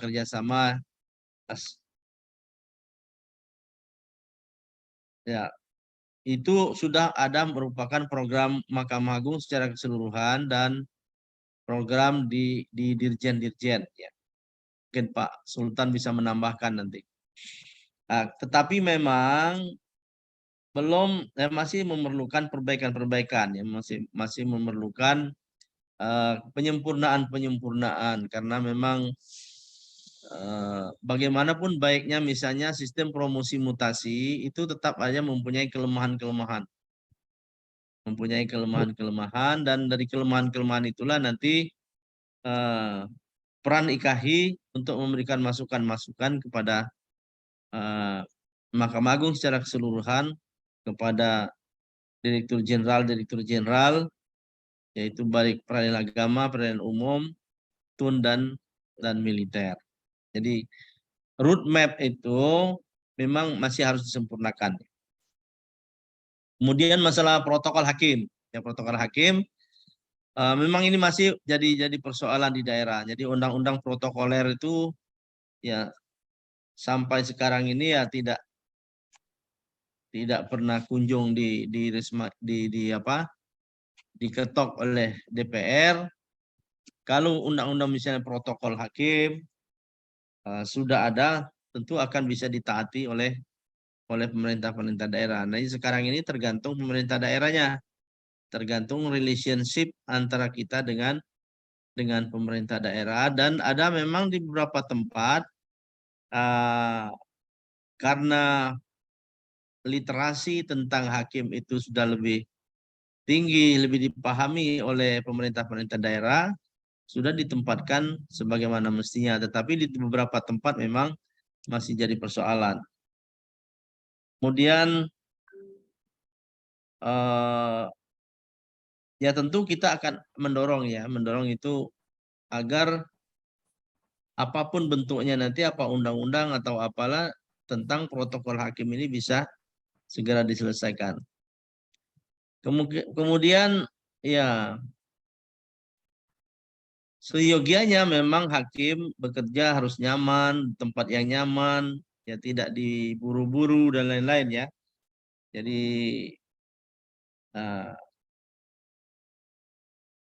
kemudian ya bekerja harus melebihi jam-jamnya, waktunya, terutama ya di pengadilan yang perkaranya banyak. Perkaranya banyak, yang sidang 1 hari, kemudian harus putus, kemudian harus diupload hari itu juga, gitu kan. Nah, ini yang ke depan mungkin harus disempurnakan sistemnya. Jadi sistemnya yang harus disempurnakan, bukan mengurangi semangat kita untuk bekerja, tetapi sistemnya yang lebih memungkinkan agar hakim-hakim kita, teman-teman kita bekerja lebih nyaman. Ya, kita di Mahkamah Agung juga merasakan bagaimana kualitas putusan teman-teman kita itu, kalau Pak Tuaka bilang dari yang lalu-lalu itu terasa menurun secara kualitatif ya, secara kualitatif. Mungkin ya tidak punya waktu lagi untuk membuat putusan yang punya argumentasi hukum yang baik ya. Kalau saya berapa kali ngajar di pelatihan hakim itu tentang argumentasi hukum, tentang legal reasoning. Tapi berbuih-buih mulut kita untuk membuat bagaimana hakim supaya membuat putusan yang mempunyai legal reasoning yang bagus, tetapi ya mungkin karena dikejar-kejar waktu ya tidak sempat lagi harus menyusun putusan yang mempunyai legal reasoning yang baik. Ya, padahal Pak Ketua Mahkamah Agung berulang-ulang mengatakan bahwa apalah artinya putusan kita bagus tapi terlambat, dan juga tidak berarti juga putusan kita cepat tapi salah. Itu. Jadi ya seperti lagu dangdut yang sedang-sedang saja lah. Jadi yang benar itu yang sedang-sedang saja. Berulang-ulang Pak Ketua Mahkamah Agung bilang seperti itu. Apa artinya putusan kita cepat tapi salah? Dan tidak juga artinya putusan kita itu benar tapi lambat. Jadi yang benar itu ya yang sedang-sedang aja. Tidak terlalu lambat tapi putusannya juga bagus gitu. Kualitas putusannya bagus, mempunyai legal reasoning yang bagus juga gitu. Ya. Ya, baik Yang Mulia. Saya kira itu jawaban saya, Mbak Ya, Vanessa. ya, dan ini Ya, banyak sekali terima kasih, Pak. pertanyaan. Masih banyak sekali pertanyaan, Pak. Jadi mau kita bahas lagi, Pak? Lanjut? Atau bagaimana? Ya, satu termen lagi lah. Satu terbit lagi ya. Baik, saya bacakan untuk Nanti pertanyaan. Mbak Nisa, kalau memang Iya. ada saran, ada apa untuk IKAHI, Baik, nanti dihimpun aja, sampaikan ke asisten saya Pak Ilman biar siap. kita bicarakan di tingkat pusat nanti. Baik, siap. Karena banyak pasti saran maupun usulan dari teman-teman ini, khususnya yang di daerah. Baik, Yang Mulia, saya akan lanjutkan 2 pertanyaan lagi. Yang pertama, Ya. dari Bapak Muhammad Ridwan, ini Hakim PA Sureang, izin menyampaikan pertanyaan, bagaimana peran divisi advokasi IKAHI dalam hal mendampingi hakim sebagai terperiksa dugaan pelanggaran oleh badan pengawas? Seringkali pemeriksaan oleh Bawas bersifat satu arah tanpa memberikan kesempatan kepada hakim terperiksa untuk membela atau menjawab karena seperti ada kesan hakim terperiksa sudah pasti bersalah. Untuk pertanyaan yang kedua, Bapak Misbah dari Hakim PA Taliwang, apakah IKAHI memiliki suatu program untuk bekerja sama dengan pihak Dinas Pendidikan atau yang terkait mengenai anak-anak hakim yang bersekolah? Nah, ini juga mulai dirasakan teman-teman mungkin yang sudah mulai memasuki pendidikan putra-putrinya, Bapak. Jadi, apakah ada program IKAHI ke depan untuk membahas mengenai pendidikan anak-anak hakim? Baik, Yang Mulia, untuk bisa ditanggapi. Iya, terima kasih pertanyaannya. Pertama, peran advokasi hakim ya. Peran advokasi hakim ini kita baru membentuk tim kalau memang sudah si hakim itu misalnya ada dugaan melakukan pelanggaran, dan di MKH-kan gitu, di MKH-kan. Jadi kalau misalnya ada hakim dipanggil KY atau Bawas untuk dimintai klarifikasi, jadi kita belum masuk di situ. Ya. Kita belum masuk di situ karena belum tentu dia bersalah kan, belum tentu dia bersalah. Tetapi kalau sudah misalnya dinyatakan ada temuan dibersalahkan dan akan di MKH-kan Majelis Kehormatan Hakim, baru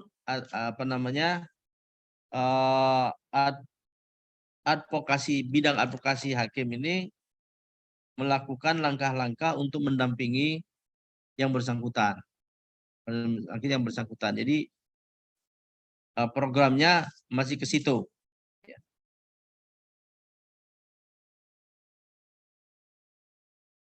Atau misalnya dia ditersangkakan.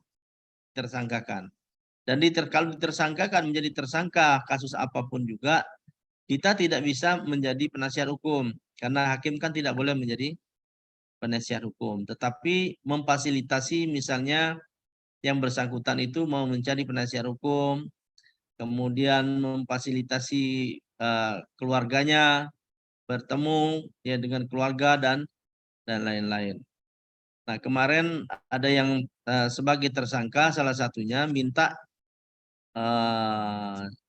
jaminan dari Mahkamah Agung dan IKHI.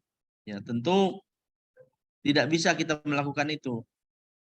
Tidak bisa melakukan itu. Misalnya supaya dia tidak ditahan, ada jaminan dari Mahkamah Agung dan IKHI. Orang ini dijamin tidak akan melarikan diri, tidak akan melakukan perbuatan pidana lagi, tidak akan menghilangkan barang bukti. Nah, Mahkamah Agung sebagai lembaga dan IKHI sebagai lembaga tentu tidak bisa melakukan hal-hal yang seperti itu.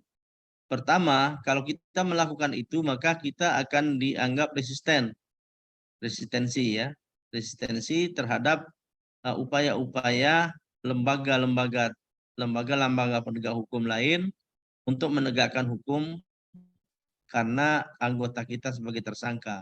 Yang kedua, seandainya yang bersangkutan itu misalnya menghilangkan barang bukti atau melarikan diri atau melakukan perbuatan lain lagi, maka terlalu besar resikonya terhadap lembaga.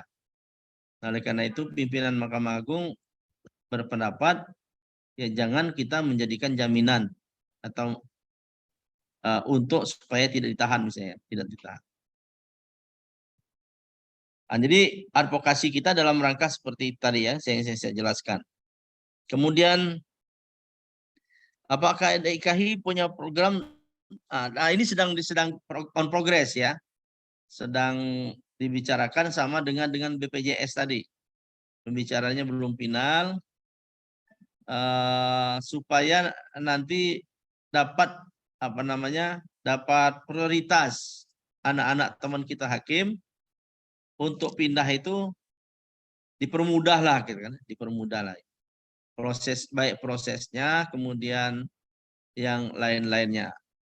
Apalagi kita dari daerah. Dulu saya susah benar itu mau anak saya mau SMP negeri di daerah, kemudian mau masuk SMP negeri. Anak saya dulu SMP negeri 1 di Curup itu. Mau masuk SMP negeri yang katakanlah yang favorit lah di Serpong, itu nggak bisa. Nggak bisa, karena katanya dari daerah. Ya, tidak bisa. Dan memang yang harus kita akui level kualitasnya kita di daerah dengan di kota ya pasti berbeda lah. Pasti berbeda. Nah, itu sudah on progress ya, supaya minimal kita dipermudah lah untuk pemindahan anak sekolah dan lain-lain. Sama dengan tadi dengan BPJS. Sedang ada pembicaraan dengan BPJS tentang ya bagaimana supaya hakim kita itu yang punya kartu BPJS tapi ya tidak disamakan betul lah dengan BPJS, anggota BPJS biasa. Saya kira itu, Mbak Nisa. Yang mulia, kepada Bapak Ibu yang telah terjawab pertanyaannya pada malam hari ini mengenai kesejahteraan hakim, mengenai RUU terkait jabatan hakim, semuanya telah ada progres dan prosesnya. Mungkin ada yang bisa terlaksana cepat dalam waktu singkat, ada yang sedang dalam proses yang itu memerlukan beberapa step yang harus membutuhkan waktu lebih banyak lagi. Jadi penyampaian beliau untuk progres-progres daripada masukan yang telah menjadi rekomendasi teman-teman ketika Munas sudah mulai satu persatu dilaksanakan. Dan kemudian untuk Bapak Ibu, saya ingatkan kembali kepada Bapak Ibu yang peserta Zoom bisa mengisi link absen yang ada di chat, nanti bisa untuk mendownload materi serta sertifikat kegiatan malam hari ini. Kemudian yang mulia, terkait dari kegiatan ini, mungkin kami juga memerlukan saran dari yang mulia untuk ke depan kegiatan kami seperti apa untuk peningkatan yang ataupun untuk motivasi kepada kami, mohon untuk arahan dan bimbingannya.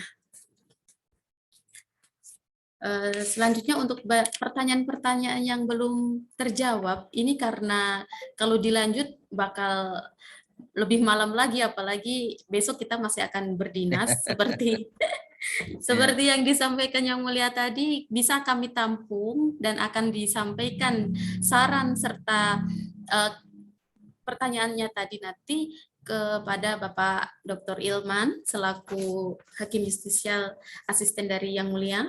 Jadi tidak perlu khawatir, mungkin pertanyaannya besok akan disampaikan khusus tertulis kepada Yang Mulia. Pak Kasubdit, masih ada Bapak Sultan? Ya. Ini sedikit banyak tadi juga menyinggung mengenai wilayahnya Bapak Kasubdit. Tapi kayaknya kalau mau dibahas juga waktunya butuh khusus ini, Pak. Jadi kami malam hari ini hanya memberikan waktu untuk mengfeedbackkan acara ini. Insya Allah akan kami undang secara khusus juga Bapak Kasubdit dalam tema yang membahas mengenai pola mutasi maupun kebijakan-kebijakan dari pihak Dirjen. Untuk itu malam hari ini Bapak kami mohon untuk memberikan feedback dan arahan untuk kegiatan ke depan.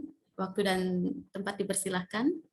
Baik, terima kasih yang sangat saya muliakan Bapak Yang Mulia Dr. Yasardin, Ketua IKAHI yang sekaligus juga Hakim Mahkamah Agung Kamar Agama.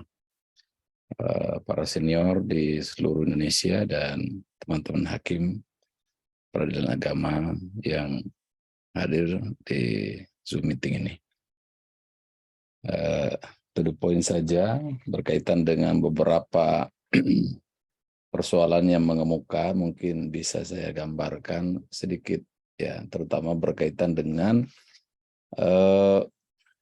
beban kerja, kemudian promosi mutasi dan banyak hal yang berkaitan dengan tugas-tugas pokok dan fungsi di Badilak. Yang pertama, beban kerja.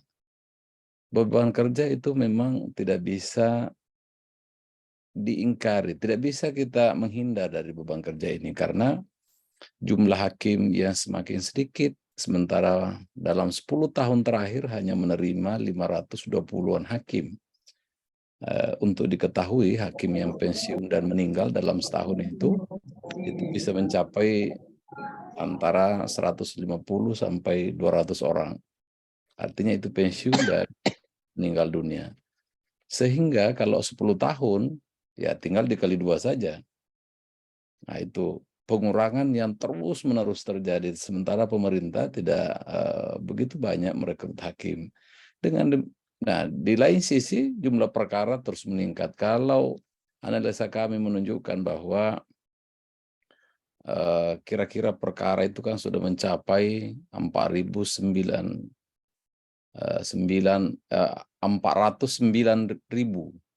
jumlahnya, atau lebih banyak dari itu dalam setahun, yang ditangani oleh hakim hanya 1.200 di tingkat pertama. Jadi itu artinya bahwa seorang hakim untuk seandainya dia tidak pernah sakit, tidak pernah istirahat, hari libur, hari tanggal merah pun dia bikin putusan, itu tidak cukup untuk membuat, tidak hanya satu putusan yang dibuatnya di dalam sehari, terutama hakim yang berada di kelas 1A dan 1B. Nah, penyakitnya lagi untuk hakim yang berada di kelas 2 yang jauh, yang ada di Papua, NTT, Maluku Utara, Maluku, kemudian Sumatera, itu karena ada sekitar 100-an satker yang jumlah hakimnya hanya 3 bersama dengan ketuanya, itu juga menyulitkan kami untuk memindahkannya gitu. Dulu ketika misalnya rekrutmen pimpinan itu masih susah, di mana untuk menjadi pimpinan kan harus di-fit ya. Jadi perlu melalui uji kelayakan dan kepatutan sesuai juga dengan kebijakan tertulis Mahkamah Agung.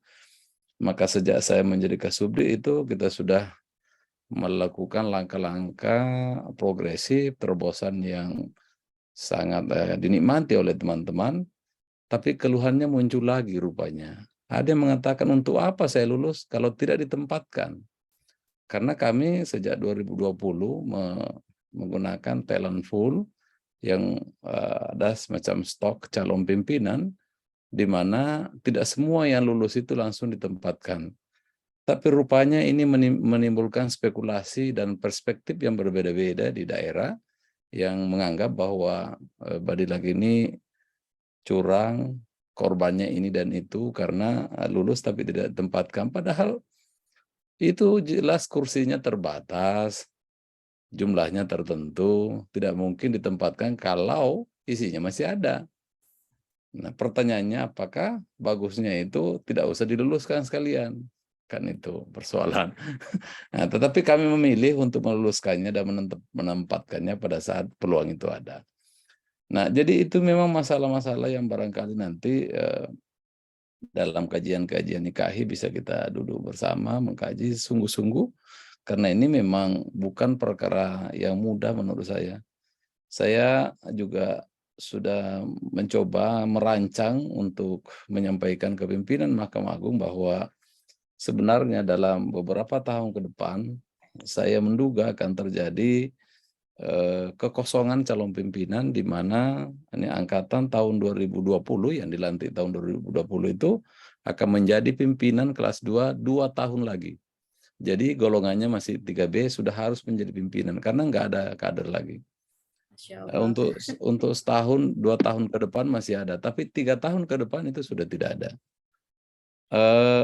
Saya melihat juga percepatan beberapa hakim yang mungkin lebih mudah menjadi hakim tinggi sekarang, itu juga membawa musibah bagi perkara di pengadilan agama kelas 1A, di mana yaitu keluhannya tadi Pak Ketua Banda Aceh mengatakan sampai jam 8 itu masih akan terus berlanjut selama tidak ada penambahan hakim. Nah, apakah nanti akan dilakukan terobosan di mana hakim misalnya di Papua bisa bersidang secara online di Jakarta? Ya, kita tunggu kebijakan itu agar sumber daya manusia di daerah bisa multifungsi membantu hakim se-Indonesia, sehingga hakim Indonesia itu betul-betul berfungsi. Nah, untuk promosi dan mutasi sebenarnya kita sudah membuka keran seluas-luasnya. Hampir setiap hari chat, mungkin ratusan, minimal puluhan chat masuk ke saya, dan saya berusaha untuk menjawabnya, walau sekedar amin, walau sekedar semoga, insya Allah, dan seterusnya. Tapi saya berusaha meresponnya agar merasa bahwa teman-teman itu bisa didengar. Kalau misalnya alasannya logis, selaras dengan kebijakan Mahkamah Agung, pastilah itu kita ikhtiarkan. Kalau memang ada hakim yang merasa terzolimi karena tidak dimutasi, ya itu bisa disampaikan. bisa disampaikan. Tapi kan jelas garis kebijakan Mahkamah Agung itu jelas tertulis dalam SKK MA 48 tahun 2017. Kita pedomani bersama untuk menjadi acuan karena kita semuanya adalah pelaksana. Tetapi memang untuk daerah-daerah yang saya sebutkan tadi di mana hakimnya itu tinggal 1 orang saja, itu 3 dengan pimpinannya, mungkin nanti ini juga menjadi sebuah persoalan serius yang perlu dihadapkan ke pimpinan agar betul bahwa teman-teman yang ada yang tinggal 1 misalnya di Paniai, di Merauke, di Serui, dan seterusnya itu kalau tidak ada penambahan hakim dan ini nggak boleh diganti dari Sulawesi, dari Kalimantan, dari Jawa, maka selamanya dia ada di sana kan. Ini menjadi sangat serius. Tapi kalau kita ambilkan hakim dari Jakarta atau dari Soreang, dari Ngampra misalnya, itu pasti mereka mengatakan saya sedang dihukum gitu. Nah, ini mungkin perspektif yang perlu diubah bahwa mutasi tidak selamanya harus dari daerah terpencil ke kota, tapi bisa juga sesekali dari kota ke daerah terpencil. Mungkin ke depannya harus begitu, kalau melihat keadaan stok hakim yang ada. Jadi, kita juga pesimis bahwa dalam 2 tahun ke depan itu, analis perkara yang sedang direkrut itu sudah bisa dilantik menjadi hakim. Saya masih ragu apakah itu bisa atau tidak. Tapi kalau tidak bisa, itu memang semakin menambah perihnya. Saya juga merasakan itu karena terus terang saya hampir 13 tahun di Papua, tahulah kesulitan itu di sana. Tapi karena keadaan yang lama di Papua itu, justru saya menganggap cengeng teman-teman yang sedikit-sedikit minta pindah itu kan. Karena saya 13 tahun di Papua, 4 tahun di Jayapura, 5 tahun di Fakfak, 3 tahun di Timika, itu memastikan bahwa tempat-tempat itu memang tidak bagus untuk dibandingkan dengan di Jakarta dan sekitarnya. Tetapi kan di sana bukanlah Badilak yang membuat pengadilan agama itu negara dan harus diisi. Jadi semua yang dikirim ke sana mengeluh, tapi ya itu kan lembaga negara tidak mungkin dikosongkan. Itu menjadi persoalan yang serius. Tapi insya Allah bersama Yang Mulia nanti, tentu juga sangat saya berharap memang ada banyak yang terus terjadi di Timika yang perlu kita sempurnakan. Misalnya kalau saat ini daerah-daerah yang perlu mendapat tunjangan 10 juta itu mungkin bukan lagi Natuna, bukan lagi Tahuna, tetapi memang daerah-daerah tertentu seperti Serui, Paniai itu wajib menjadi pertimbangan tertentu karena ini sangat sulit. Paniai itu naik pesawat ke Nabire lalu naik mobil kira-kira 8 jam masuk hutan. Itu sangat serius dan sering sekali terjadi pemalangan di sana yang mengancam keselamatan teman-teman. Sehingga menurut saya ini yang paling layak untuk mendapat tunjangan 10 juta. Tapi nyatanya yang mendapat justru Wamena. Yang dimana begitu landing, ya langsung kantor. Jadi langsung kantor PA di situ, mudah saja. Jadi ini sekedar sekilas, nanti kalau masih ada kurang jelas bisa ditambah perjelas. Kalau misalnya Yang Mulia mungkin waktunya sudah habis, saya masih bisa bertahan melayani teman-teman semuanya. Terima kasih. Terima kasih Yang Mulia Pak Kasmin. Wabarakatuh. Waalaikumsalam warahmatullahi wabarakatuh. Baik teman-teman, Bapak Ibu sekalian Yang Mulia dari Ketua Pengadilan maupun tingkat banding yang juga menyimak acara ini. Serangkaian acara sudah kita lalui dari sekitar kurang lebih 2,5 jam ini. Baik, untuk acara selanjutnya yaitu penutup doa yang akan dipimpin oleh Bapak Ahmad Rifki Jalaluddin dari Hakim Pengadilan Agama Ketapang. Waktu dan tempat dipersilahkan. Bismillahirrahmanirrahim. Assalamualaikum warahmatullahi wabarakatuh. Waalaikumsalam warahmatullahi wabarakatuh. Bapak Ibu yang mulia yang kami hormati, marilah sejenak kita menundukkan kepala dan mengkhusyukkan diri kepada Allah Subhanahu wa taala agar doa yang kita panjatkan dikabulkan oleh Allah Subhanahu wa taala. Doa akan saya pimpin secara Islam apabila Bapak dan Ibu yang beragama lain agar dapat menyesuaikan. A'udzubillahi minasyaitonirrajim. Bismillahirrahmanirrahim. Alhamdulillahirabbil alamin. hamdan syakirin, hamdan naimin, hamdan yuafi ni'maika fi mazida. Ya Rabbana lakal hamdu kama yanbaghi li jalali wajhikal karim wa 'azimi sultanik. Allahumma shalli ala sayyidina Muhammad wa ala alihi washabihi wasallim. Ya Allah, ya Rahman, ya Rahim. Dengan ridhamu, akhirnya kami dapat mengikuti kajian dan dialog efektif ini. Jadikanlah ilmu yang kami peroleh ini sebagai ilmu yang bermanfaat bagi kemudahan pelaksanaan tugas kami. Dan terangilah kami dengan ilmu-Mu agar kami senantiasa dapat menapaki jalan yang Engkau ridhoi. Ya Allah, ya Ghafur, ampunilah dosa kami, baik dosa yang kecil maupun yang besar, baik yang disengaja maupun yang tidak kami sengaja, serta dosa yang kami ketahui maupun yang tidak kami ketahui. Ampuni juga dosa kedua orang tua kami, dosa guru-guru kami, dan dosa para pemimpin bangsa kami. Ya Allah, ya Mujib, kabulkanlah doa dan permohonan kami. Rabbana atina fid dunya hasanah wa fil akhirati hasanah wa qina adzabannar. Subhana rabbika rabbil izzati amma yasifun wa salamun alal mursalin walhamdulillahi rabbil alamin. Wassalamualaikum warahmatullahi wabarakatuh. Waalaikumsalam. Waalaikumsalam warahmatullahi wabarakatuh. Baik, acara hari ini alhamdulillah telah dilaksanakan dengan lancar atas kerjasama Bapak dan Ibu semua. Yang mulia Dr. Haji Yasardin SHM Hum juga telah memberikan materi yang sangat membantu kami dalam pengenalan terhadap IKAHI maupun program-program IKAHI ke depan. Semoga dengan terpilihnya yang mulia, kami selaku hakim-hakim yang di daerah mampu untuk mensukseskan program-program ke depan IKAHI. Dan untuk yang mulia, semoga sehat walafiat, lancar dalam segala menjalankan amanah. Amin. Untuk itu, acara kami tutup dengan bacaan Alhamdulillah. Alhamdulillahirrahmanirrahim. Terima kasih kepada Bapak Ibu yang mulia yang sudah berkenan hadir dalam acara ini.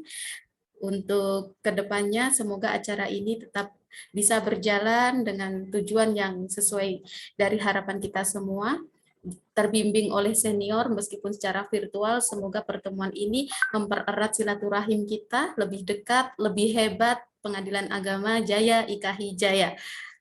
Saya selaku host undur diri. Terima kasih atas hadirannya Bapak dan Ibu. Semoga sehat, lancar menjalankan tugas untuk ke depan. Amin amin ya robbal alamin. Assalamualaikum warahmatullahi wabarakatuh. Waalaikumsalam warahmatullahi wabarakatuh. Selamat bertugas ya teman-teman di mana di seluruh Indonesia. Terima kasih berjalan dengan baik. Yang mulia sehat-sehat selalu. Amin amin. Salam sehat selalu ya. Salam. Ya, bekerjalah dengan baik. Insya Allah nanti beribadahlah dengan baik, maka Tuhan akan mengatur hidup kita. Amin ya rabbal alamin. Jadi kita tidak tahu kita akan jadi apa ke depan kan. Saya juga tidak pernah bercita-cita jadi hakim agung karena kita orang kampung, ilmunya juga cetek, nggak mungkinlah jadi hakim agung. Tetapi ya karena kita bekerja dengan baik, beribadah dengan baik, akhirnya Tuhan yang mengatur hidup kita. Insya Allah, amin. Ya nanti generasi-generasi berikutnya ini saudara-saudara ini semualah ya, anak-anak ini semua akan menjadi. Saya umur saya 63, berarti kan tinggal 7 tahun lagi. Oh, masih Pak panjang Sultan dia juga umurnya. udah agak senior Pak Sultan itu. Terima kasih juga atas doanya yang Jauh mulia. ya, mulia. Amin. Masih lama yang mulia. Jadi yang angkatan 8 inilah kita harapkan nanti bisa menggantikan kita-kita. Amin. Terima kasih yang mulia. Ya. Oke ya, saya live duluan ya. Ya baik, terima kasih yang mulia. Ya. Terima kasih banyak Abu ya. Terima kasih ya. Selalu Abu ya. Amin. Baik, gitu ya. Izin live. Ya, terima kasih teman-teman, Bapak Ibu. Ya. Terima kasih. Panitia jangan live dulu. Iya, saya jaga juga ya. Terima kasih Pak Sultan. Ya. Terima kasih Pak. Insya Allah waktu nanti ada lain kesempatan materi Baik, ya. akan disiapkan Pak Sultan ya. Ya. Set. Nah, Yang tinggal berapa ini? ya tolong panitia ini nasi kebulinya di ini kan. Keluarkan dulu, keluarkan. Ya, nasi kebulinya disajikan. Terima Ya, tolong kasih. panitia.